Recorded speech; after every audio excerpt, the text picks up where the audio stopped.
Hey YouTube, this is Jaden Storm coming at you in Team Shadow Strike, and I'm going to be giving you a lot in this video. This is going to be my, kind of my opinion of everything that went down at the ARG event in Fort Worth, Texas, guys. Because, let me be the first to tell you, I want to get this, off my chest. This was my very first ARG event, and it will also be my very last ARG event. There's going to be a lot of criticism in this video. Now, it'll make more sense once we get into this.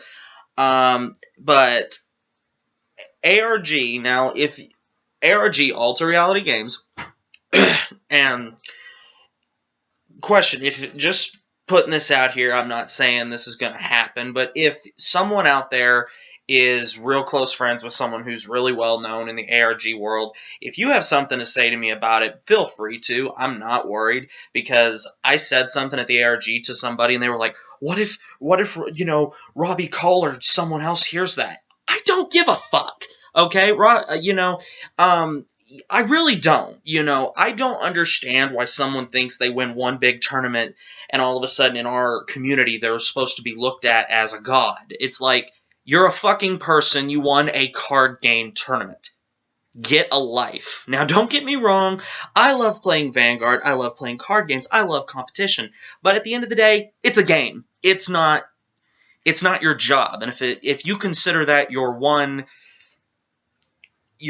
big thing in life, then you got major problems. So if Robbie Cole or anyone in the ARG world sees this, you know what, if you have something to say to me, feel free to, because I don't care, because this is by far the most unprofessionally run event I've ever seen in my life. Now, this is not coming out of sour grapes. I had a great time. I went X2 in 6 rounds, and I felt that I played very well, minus one thing, you know, that changed the way the tournament was played. I'll get to that in a second. I want to also make this very clear. The head judge that was running this tournament, I have absolutely zero complaints about him. The man who was running, the man who was the head judge at this ARG event in Fort Worth, Texas, he was perfect. He is by far the best Vanguard judge I have ever met. So none of this is aimed at him, because a lot of this was out of his hands. You know, but from what he did and how he ran the tournament and how he leveled with the players was very well. I think if you're a head judge, I understand you have to have a authority, but if you act overly superior just because you're wearing that little judge shirt, I think that's really, really pathetic. And this guy didn't do that. He made sure that everyone knew that, you know, if there's a ruling in question, a judge can rule on it, and then my ruling is final. But he didn't rub it in. So the head judge at this ARG event, I don't remember his name, but none of this is directed at him. He is a great person, and I hope I get to meet him again someday to tell him again, because I did get a chance to talk with him for about 10 or 15 minutes, and I did nothing but tell him, dude, you've done perfect. You know, and he said that really meant a lot to him, because I don't think he was ever a head judge before, but he did it excellent. You know, if Bushiroad is ever looking for a head judge, they really need to call this guy. Now, next thing. So we arrive at the ARG event at the Fort Worth Convention Center, and we get our deck list sheets, and we're filling it out. And this one guy comes up to me, and, you run into people at these tournaments. So we just started talking. And, so he said, you know, he was talking to my friend Christian, and he mentioned something about if we were playing Stride, and we said, Stride's not legal yet. It's not legal till February 27th of 2015, you know, and he said, it's legal. And I said, wait a minute, what? So then we asked one of the people up at the front desk, and they were like, yeah, it's legal. So when we started telling other people who did not know this, keep in mind, this is like 15-20 minutes before the tournament is fixing to start. People are running around and they're buying this card, Harmonix Messiah, for $25. $5 a piece. Okay? Now, ARG has run events like this before. They've run tournaments. I don't care. Your organization for a tournament is the same. It doesn't matter if it's a Yu-Gi-Oh tournament. It doesn't matter if it's a Vanguard tournament. It doesn't matter what kind of tournament it is. It's pretty much the same thing. You got to have a location. You got to have judges. You got to have people, and you got to have vendors, and blah blah blah blah blah. But if you were going to hold this tournament and you were going to make Stride legal, or any major changes to the rules, you need to make sure that you make that apparent. I mean, ARG has their own website. You're telling me it was, you know, a pain for them to say, hey, there's going to be a change at this event, so you know. Because if you bought a box of set 16, you have this. And a lot of people said, I have them, I just didn't bring them. And it's because everyone thought this card was worthless. Now, granted, the reason this card was made was because when the new G set comes out on March 13th and the new trial decks come out on February 27th, this gives clans that don't have a Stride unit for a while at least an option. So we went up to this head judge guy, and by the way, he was cosplaying as Aichi, and he looked really, really good. But anyway, we went up to him, and he was having a phone conversation telling him, look, people are freaking out. No one has these cards because no one's brought them.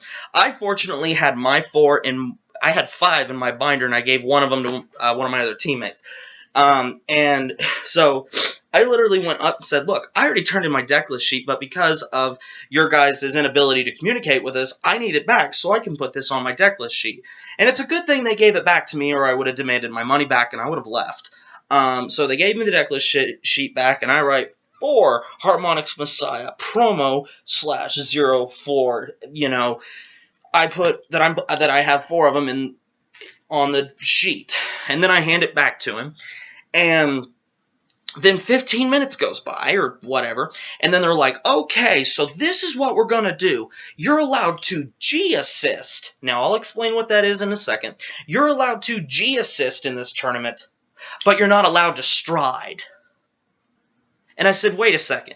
So you're saying we can G-assist, which when you G-assist, say you're at grade 1, but you don't have a grade 2 in your hand. What you do is you reveal your hand to your opponent, and you then look at the top 5 cards for your deck, from your deck, for the next grade up. So in this case, you'd be looking for a grade 2. So let's say you looked at the top 5 cards and there was a grade 2. You take that grade 2 and write it. You take those 4 cards and shuffle them back into your deck, and then you take 2 cards from your hand, banish them from the game. They don't go to the drop zone. They are banished, and you take 2 cards from your G zone and you banish those, and they are gone for that game.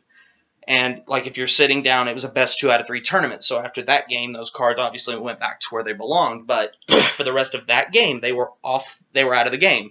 And even if you Legion, you could Legion them back in. Well, the 2 cards that you discarded out of your hand, obviously. But they were like, so you're allowed to G-assist in this tournament, but Stride is not legal. Now, let me explain this to you, because this has never happened in the history of Vanguard. No tournament ever, to my knowledge, has they said, okay, you can G-assist, but you can't Stride.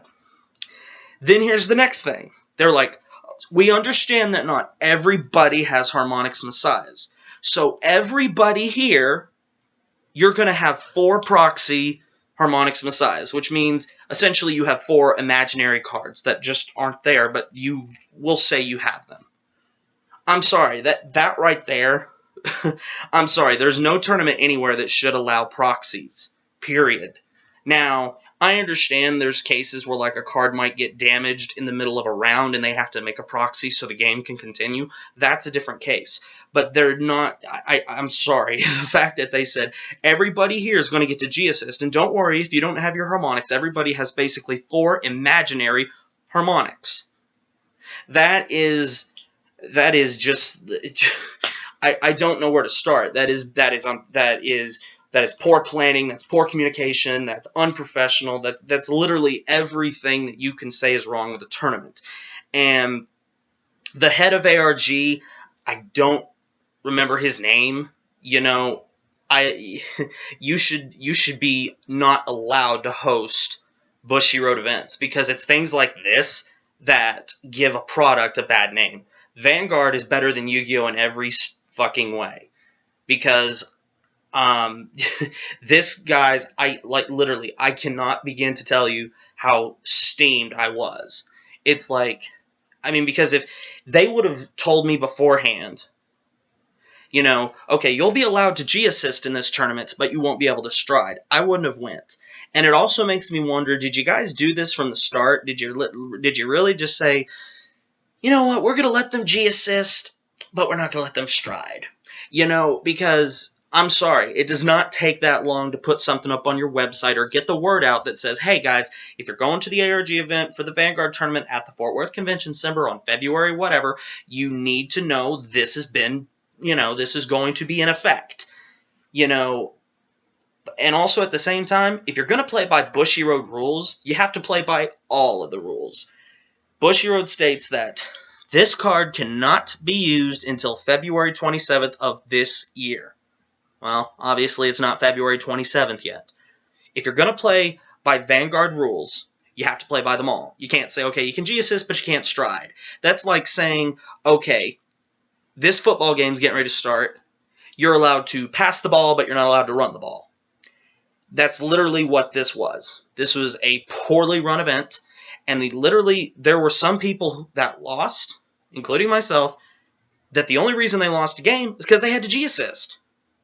And it's the reason G-assist and stride are okay is because stride offsets the G-assist cost, because stride units have tri-drive, which means they, you know, you draw 3 triggers when you attack.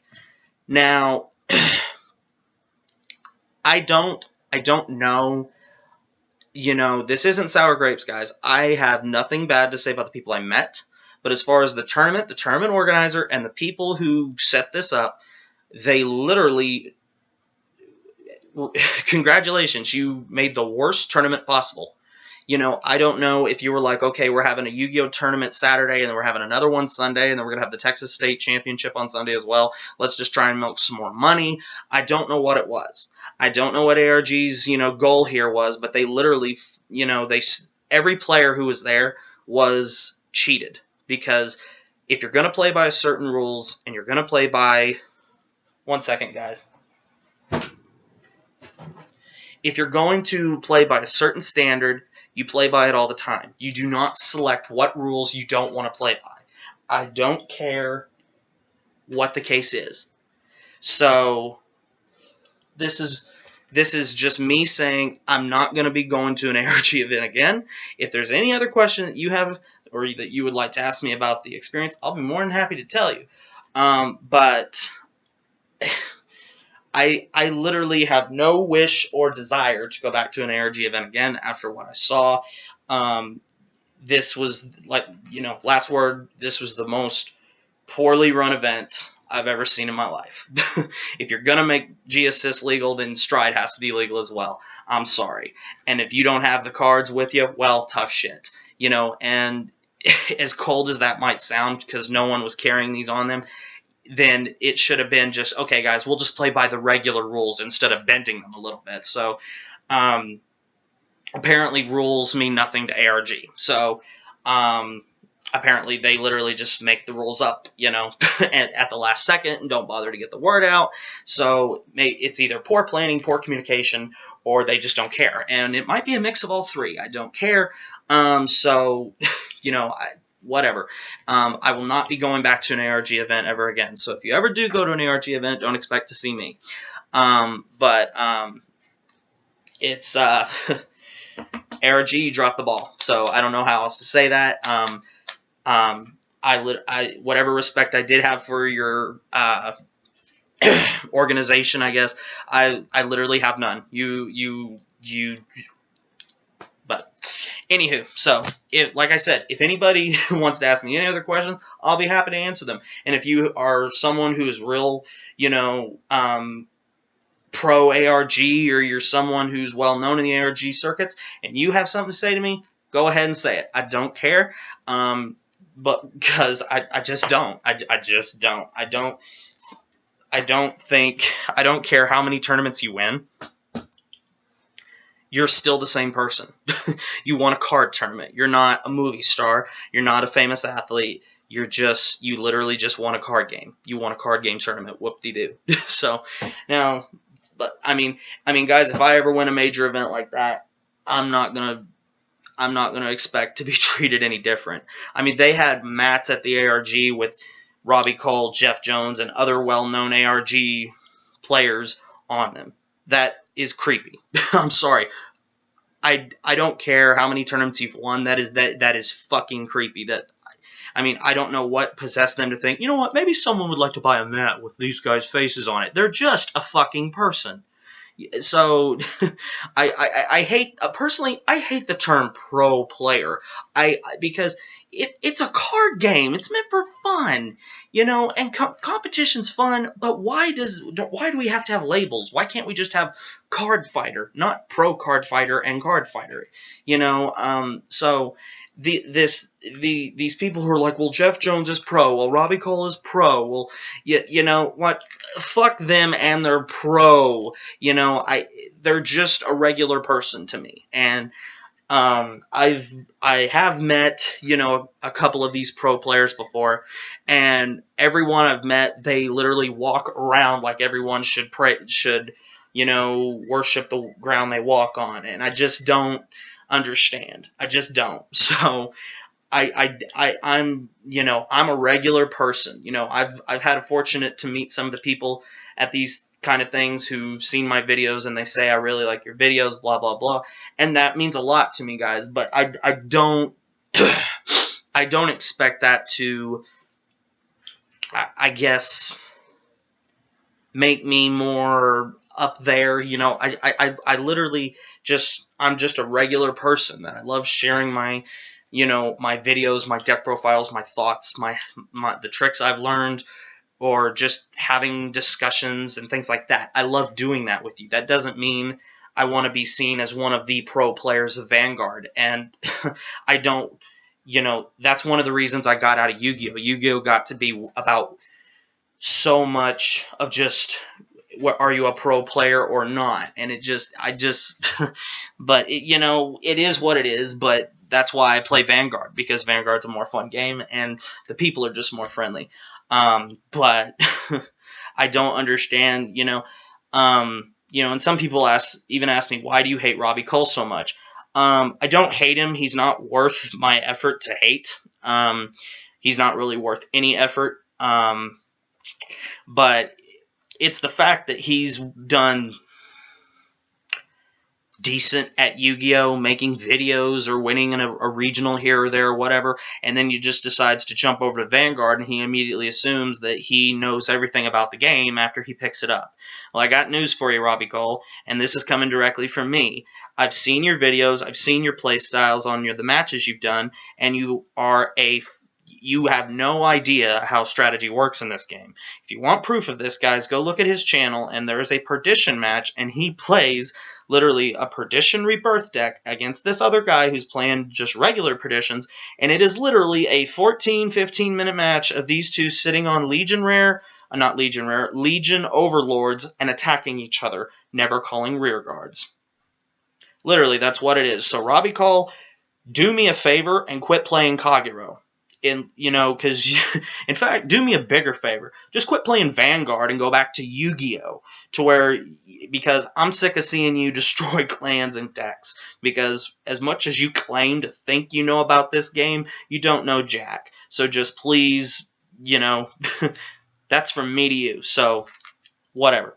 So now I'm going to quit talking about that. We're going to just move on. So I would, don't expect me to talk more about future ARG events. Don't expect to see me at ARG events. And from me to you guys, I would advise you not to go to them.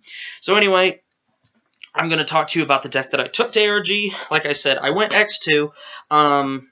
So I wrote down the decks I played against so I wouldn't forget. Round 1, I played against Razors. I ended up taking game 1. I ended up losing game 2. And then game 3, game 2, I literally dropped 3 Cat Butlers, and I was at 5 damage, so there was no way in hell I was going to survive. I will put this out here right now.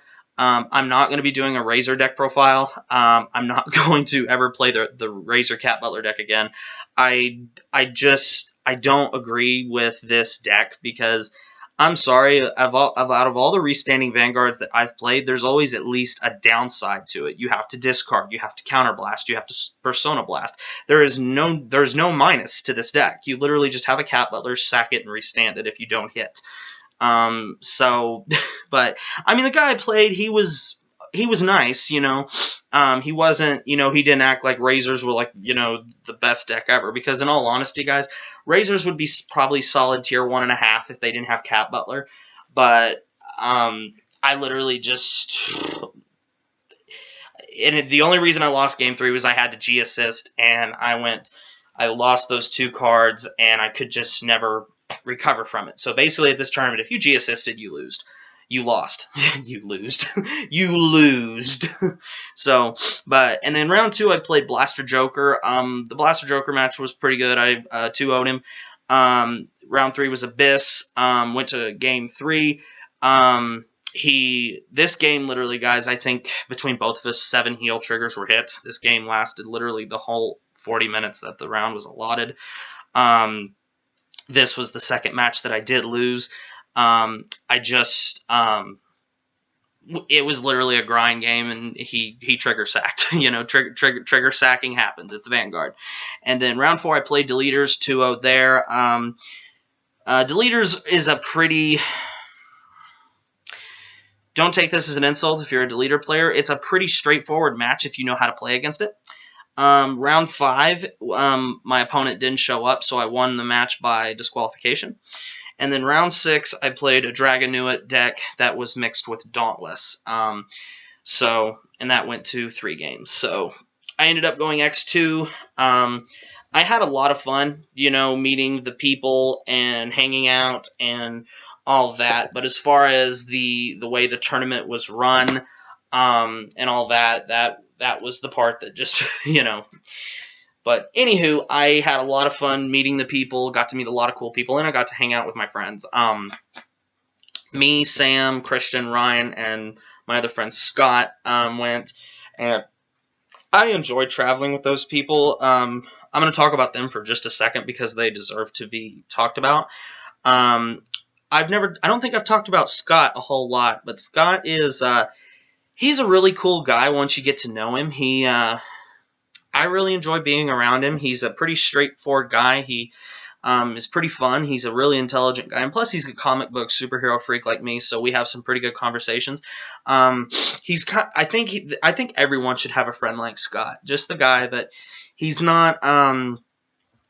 he's just down to earth, you know, and that's what I like about him the most. He's a really cool guy, and you know, so I really, you know, and I think this was his first big major event like this, so I really had a lot of fun with him, especially since this was my first time going to an event like this with him. So that was really fun. So Scott really had a lot of fun. I hope you go to us with future events. Obviously, Ryan, we picked Ryan up in Texas before we got to Fort Worth. Ryan is kind of like I've said before, guys. He's kind of like my personal psychologist. You know, he's probably the best. He's probably the best friend I have. That if I literally just needed someone to talk to, you know, about a multitude of things, I could literally just call him out of the blue and say, look, do you have 30 minutes? I really just need to talk about something, and I just need to get this off my chest. Ryan's a great person, and I love him to death. He's, you know, I wouldn't give him up for anything. He's one of the best friends that I've ever had, and I consider myself very lucky to have him in my life.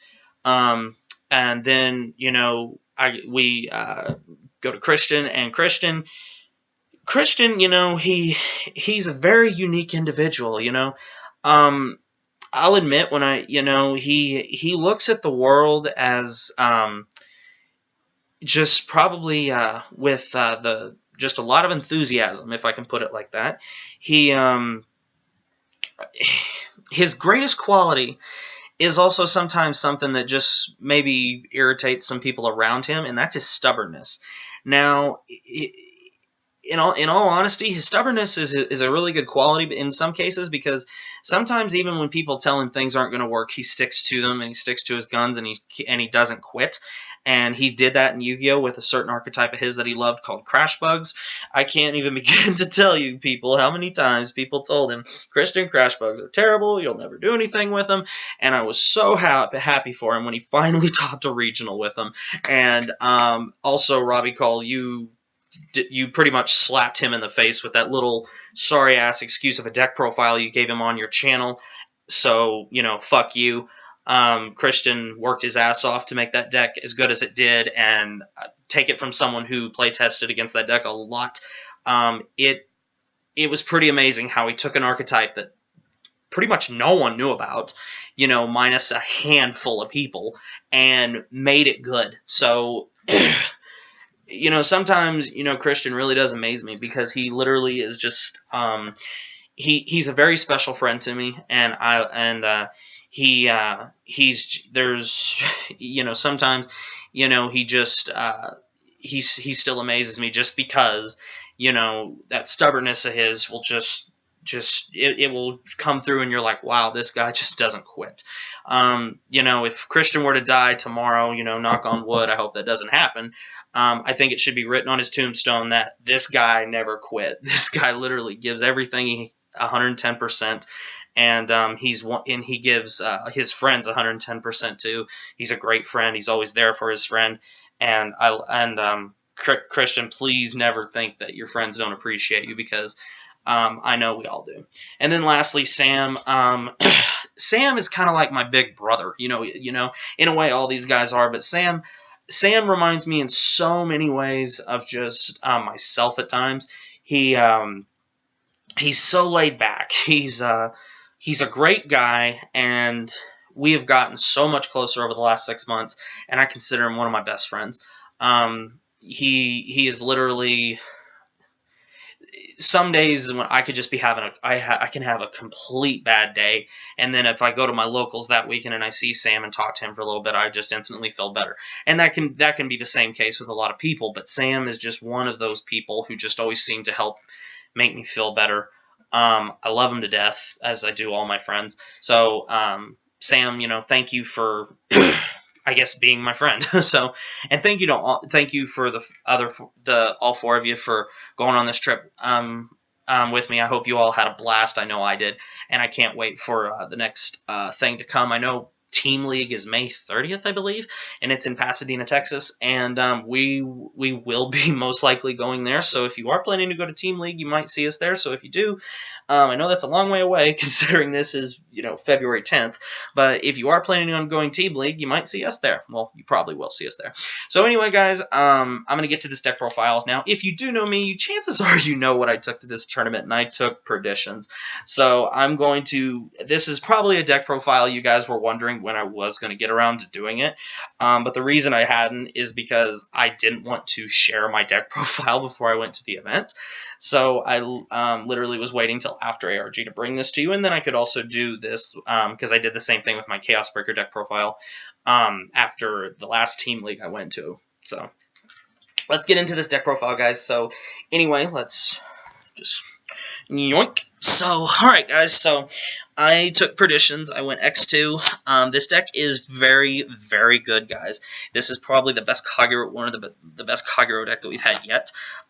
It's very consistent, it's very deadly when used properly, and it's just overall, it's a very fun deck. So, anyway... Getting into the deck profile, my starter is Perdition Dragon, Petal Flare Dragon.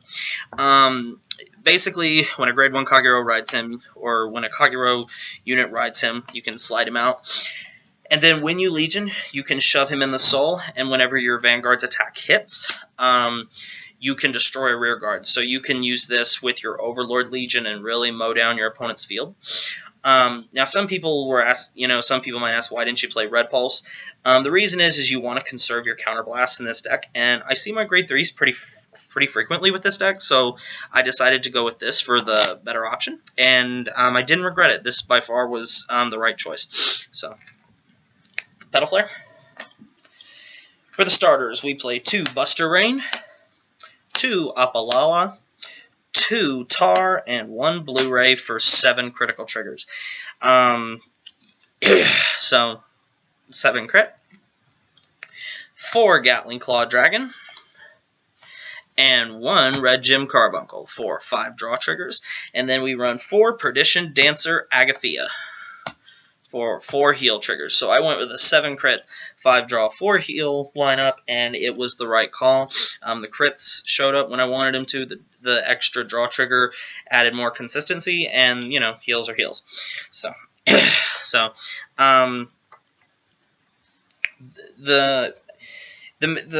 you can really customize the critical triggers any way you want, since there's no E-Special counterblasting in this deck.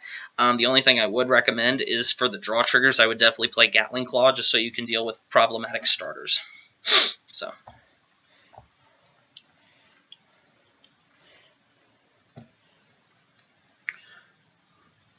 Grade 1s, we play 4 Perdition, Ramp Dragon, Rampart Dragon. So this is our perfect guard. I would not recommend Quintet Walls in this deck because it's already counterblast heavy enough. So I would just recommend just the 4 perfects. But if you want to play a Quintet Wall, that's up to you. I just would advise against it. So.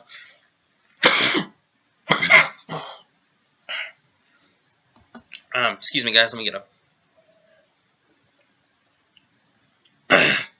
Sorry about that. I would just rather save my counterblasts for my other units. So, 4 perfect guards. And then we play 4 Perdition Dragon Malico. This by far is the MVP of the grade 1s.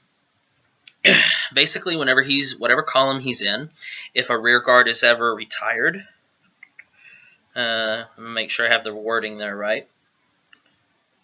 Okay, during your main phase, when your opponent's rear guard in the same column as this unit is put into the drop zone, if you have a Vanguard with Perdition in its card name, you may Soul Blast 1 and unflip a damage. So it helps you unflip. So it's good. You know, some people even then asked, well, since you play 4 of this card, can you... you could play a Quintet Wall and get away with it. I just still would rather play the 4 perfects, and then just use him to unflip for my other main skills that are used in this deck.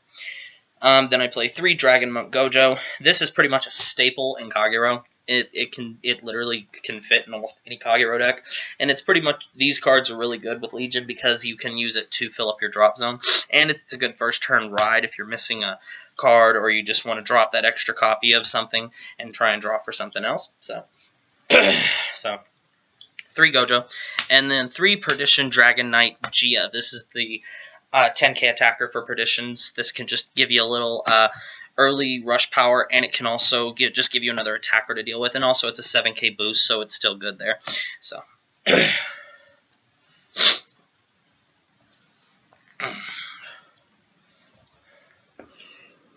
Grade 2s.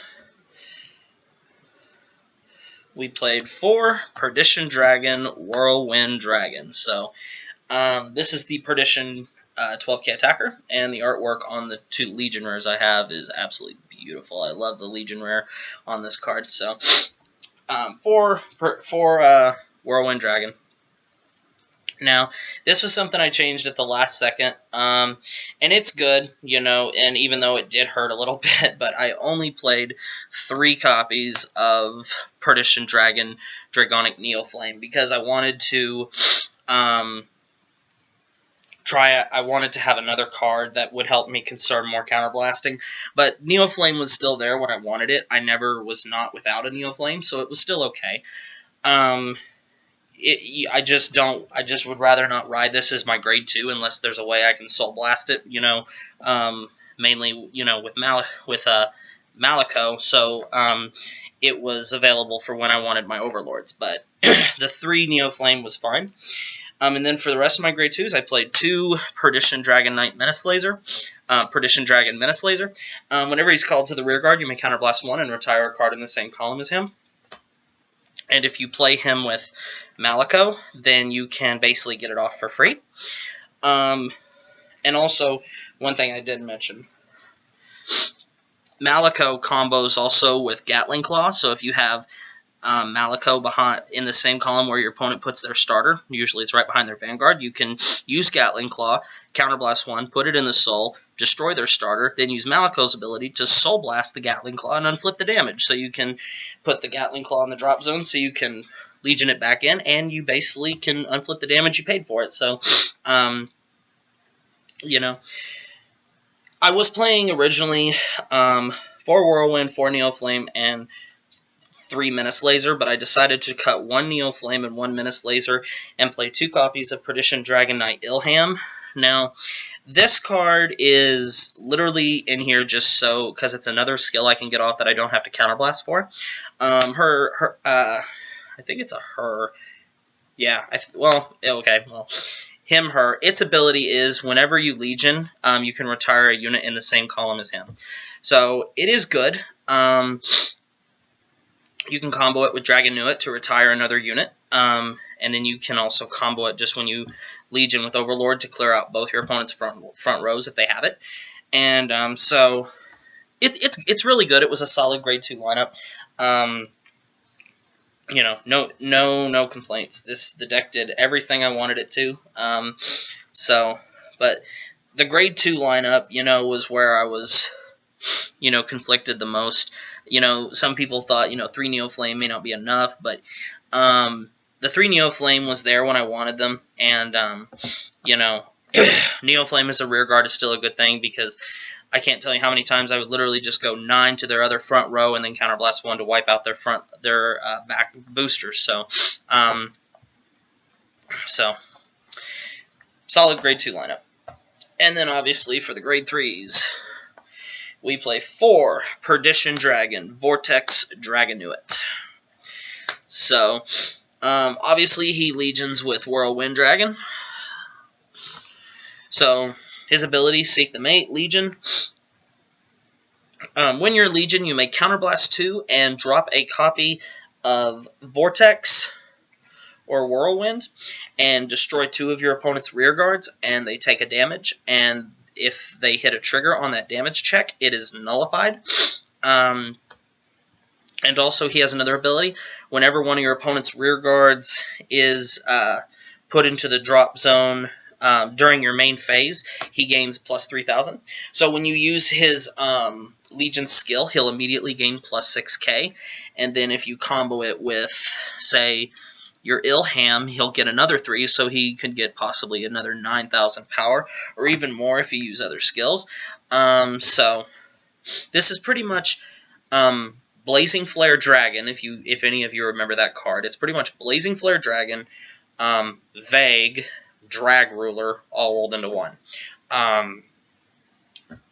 So, very, very, very good card. So, and then for the final grade 3, this is, you know, obviously not hard to predict. 4 copies of Perdition Emperor Dragon, Dragonic Overlord the Great Umno Bushing! My personal avatar, Dragonic Overlord of all forms. So, so glad I finally have this card. And thank you, Christian, for when you opened your box pulling me a Legion Rare Dragonic Overlord the Great. That literally made my day. So, Overlord's ability, Seek the Mate, Legion with Dragonic Neoflame. Whenever he's in Legion, if you attack a rear guard, after that attack is over, you may Counterblast 1, drop 2 from your hand, and restand all your Vanguards. So basically, Neoflame and Overlord stand back up, and then you can attack the Vanguard. So you get 4 drive checks. And then his other skill is when his attack hits, you may sacrifice a unit that is also on your Vanguard circle and retire one of your opponent's rear guards. So say in the early stages of the game, you can ride an Overlord and then call an Overlord, attack with this Overlord, and then attack with this Overlord. And if they let your Vanguard Overlord hit, you can sack this Overlord and retire a unit off the board, and it lets you pile up your drop zone. So, you know, so there's that. And also, with the starter that I told you about, when you Legion it, when you Legion, you can put Petal Flare in the Soul, so you can go 20k to a rear guard. So you can go 20k to a rear guard. They're gonna let that hit, and then you'll get to retire another unit, and then you can Counterblast 1, drop 2 and restand and then attack their vanguard again. And if that attack hits, then you can retire another rear guard. So you can really mow down their field pretty quickly. So doing what Kagero does best. So no complaints. The deck did everything that I wanted it to do. It was absolutely awesome. So absolutely no complaints of my favorite clan and my avatar Overlord. This card literally floats to my hand in like the most precise moments. Literally my round 6, my final round, game 3, he literally broke road, Dragonuit over Dauntless, attacked me, and when I was at 3 damage, he hit a crit, put me to 5, and then I nullified the second, and then guarded his rear guard, and I had no cards in my hand. I had a Dragonuit Legion, and then an extra Dragonuit on the rear guard, and a booster behind my Legion, and I top this Overlord, my Legion rare, and I just went ride, and the guy just went shit. And then I literally just went attack the rear guard, double crit, drop 1, stand back up, attack your vanguard for 30. He guarded for 1 to pass, and I hit crit. So I literally hit 4 crits, legioning 4 crits back, obviously, when I wrote Overlord, and won the game from there. So Overlord is, just all the different Overlords that have been out there. It's been made apparent to me that Overlord is by far my avatar. So anyway, guys, I hope you enjoyed this deck profile and my ARG overview, I guess. So if you have any questions on the deck, I'd be more than happy to answer them. So I'm going to be doing some more matches eventually, so you'll be able. I'll put up some match videos of this, so you can see the deck in action. So anyway, guys, thank you very much for watching. If you have any questions, please feel free to leave them in the comment section below, and I will be happy to answer them as best as I can. So anyway, guys, thank you very much for watching. Please leave some feedback below. I always love to hear what you guys think. Make sure you comment, like, subscribe, thumbs up this video for me, and I will see you guys next time.